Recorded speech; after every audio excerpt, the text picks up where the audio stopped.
दोस्तों कुछ दिन पहले हमने वीडियो डाली थी क्रॉम्पटन CO ब्रीज कूलर के ऊपर, जहाँ पर बहुत सारे लोगों का कमेंट आ रहा है कि भाई हमें क्रॉम्पटन का ये कूलर खरीदना चाहिए या फिर बजाज की तरफ से एक सील सीरीज का ग्रांजा कूलर आता है जो कि 100-200 रुपए लगा के वो भी सेम प्राइस में मिल जाता है। तो आज की वीडियो देखने के बाद ये जो कंफ्यूजन है आपके मन में वो दूर हो जाएगा और आपको पता चल जाएगा क्या इस कूलर को खरीदना चाहिए या फिर बजाज वाले की तरफ जाना चाहिए। तो चलिए जल्दी से वीडियो को शुरू करेंगे, पर शुरू करने से पहले चैनल पे नए हो तो सब्सक्राइब कर देना और वीडियो को अभी से लाइक कर दो। बहुत सारे लोग हैं लाइक नहीं करते हैं, लाइक करके जाना। चलिए शुरू करते हैं। तो सबसे पहले शुरुआत करते हैं लुक वाइज। क्रॉम्पटन का जो लुक है वो नेवी ब्लू और व्हाइट कलर के कॉम्बिनेशन में आता है। दो नॉब इसमें आपको देखने को मिलता है बजाज के ग्रांजा की, तो यहाँ पर भी आपको दो नॉब देखने को मिलता है। 3 स्पीड सेटिंग आपको इस क्रॉम्पटन के कूलर में देखने को मिल जाता है। डिफरेंस ये है कि आप क्रॉम्पटन के कूलर में इसका जो लोअर्स है वो फुली क्लोज कर सकते हैं, लेकिन बजाज में लोअर्स को फुली क्लोज नहीं कर सकते हैं। क्रॉम्पटन का जो हिंज है उसकी क्वालिटी उतनी अच्छी नहीं है, ना ही लोअर्स की क्वालिटी अच्छी है, लेकिन बजाज की सीरीज ग्रांजा की लोअर्स मिलता है वो काफी ज्यादा रगड़ है, काफी अच्छी मटेरियल का प्लास्टिक यूज किया गया है। और अगर हम बिल्ड क्वालिटी की बात कर ही रहे हैं तो क्रॉम्पटन की बिल्ड क्वालिटी काफी चीप क्वालिटी का प्लास्टिक मटेरियल यहाँ पर यूज किया गया है। लेकिन अगर हम बजाज की ग्रांजा की तरफ देखें तो यहाँ पर काफी अच्छा क्वालिटी का प्लास्टिक यहाँ पर यूज किया गया है, जो कि आप पकड़ेंगे या फिर छुएंगे तो आपको अच्छी तरीके से फील होगा। और अगर हम क्रॉम्पटन की बात करें तो ये देखने में उतना प्रीमियम नहीं लगता है, लेकिन अगर हम बजाज की ग्रांजा की तरफ देखें तो वो देखने में और आप अपने हाथों में छुएंगे तो आपको एक प्रीमियमनेस फील होगा। दूसरी बात, बजाज में कैस्टर व्हील्स मिलते हैं वो भी काफी अच्छी क्वालिटी का देखने को मिलता है, पर डिफरेंस ये है कि बजाज का जो ग्रांजा है यहाँ पर कोई भी कैस्टर व्हील्स में अलग से लॉक नहीं देखने को मिलता है। लेकिन अगर हम क्रॉम्पटन की बात करें तो यहाँ पर जो आपको कैस्टर व्हील्स मिलते हैं उसकी क्वालिटी भले अच्छी नहीं है, लेकिन यहाँ पर आपको लॉक फीचर्स देखने को मिल जाते हैं। बाकी क्रॉम्पटन और बजाज दोनों ही कूलर में आइस चेंबर देखने को मिल जाता है, पर डिफरेंस ये है कि बजाज का जो ग्रांजा सीरीज है यहाँ पर जो आइस चेंबर मिलता है वो थोड़ा सा बड़ा है अगर हम कंपेयर करें क्रॉम्पटन के कूलर से। क्रॉम्पटन के जो लोअर्स मिलते हैं ऊपर और नीचे दोनों तरफ घुमा सकते हैं, लेकिन अगर हम बजाज की ग्रांजा को देखें एक ही लीवर को पकड़ के पूरे लोअर्स को अपने तरीके से ऑपरेट कर सकते हैं। इसकी साफ सफाई के बारे में देखेंगे तो क्रॉम्पटन का जो कूलर है उसके जो साइड के पैनल है वो आप खोल नहीं सकते। यहाँ पर आपको सिर्फ पीछे की तरफ स्क्रू देखने को मिल जाता है, ना इस साइड में कोई स्क्रू है खोलने के लिए और ना ही इस साइड में कोई स्क्रू। लेकिन बजाज का जो ग्रांजा सीरीज है उसके तीनों साइड के जो पैनल है वो खुल जाते हैं, तो धोने में या फिर साफ सफाई करने में वो काफी ज्यादा आसानी होती है। लेकिन दोनों ही कूलर का जो हनीकॉम्ब पैड है वो काफी अच्छी तरीके से हाई डेंस देखने को मिलता है, और यही क्रॉम्पटन का जो कूलर है उसका हनीकॉम्ब पैड बहुत ज्यादा सॉफ्ट है, जिसकी वजह से वो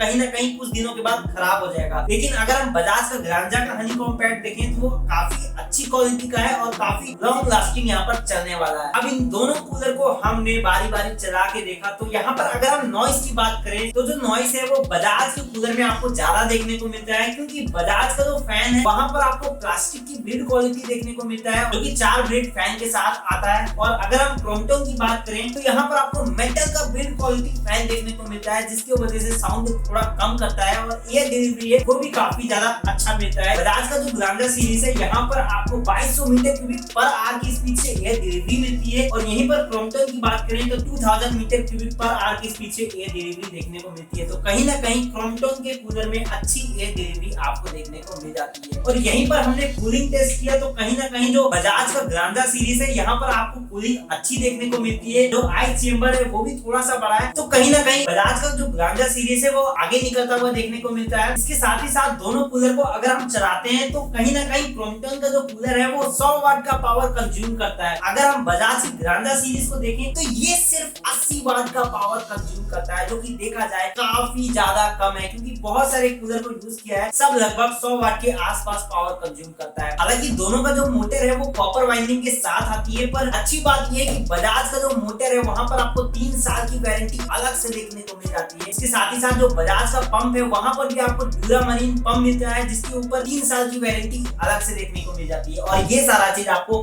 क्रॉम्पटन के अंदर देखने को नहीं मिलता है। अब अगर मैं आपको बताऊं कि आपको क्रॉम्पटन के इस कूलर की तरफ जाना चाहिए या फिर बजाज का ग्रांजा वाले कूलर की तरफ जाना है, अगर आपका बजट बहुत ज्यादा कम है तो आप क्रॉम्पटन की तरफ जा सकते हैं, जहां पर आपको कूलिंग अच्छी मिलती है और जो लोअर्स है वो भी परफेक्ट है, काफी अच्छे हैं, फुली क्लोज हो जाते हैं। लेकिन अगर आप थोड़ा सा बजट आप बढ़ा सकते हैं तो आप जरूर से बजाज की ग्रांजा सीरीज के साथ जाइए, क्योंकि ओवरऑल वहां पर जो आपको कूलिंग मिलती है, जो एयर डिलीवरी मिलती है वो काफी अच्छी है। इसके अलावा जो बिल्ड क्वालिटी है बजाज का वो काफी अच्छा है और वारंटी वगैरह भी मैंने आपको बता ही दिया वो ज्यादा है इससे। बाकी दोनों का जो लिंक है वो हमने दे दिया है अपने डिस्क्रिप्शन बॉक्स में या फिर टैग कर दिया है, वहां से आप दोनों को चेक कर सकते हैं। आप कौन सा खरीदने के बारे में सोच रहे हैं ये आप मेरे को बताना।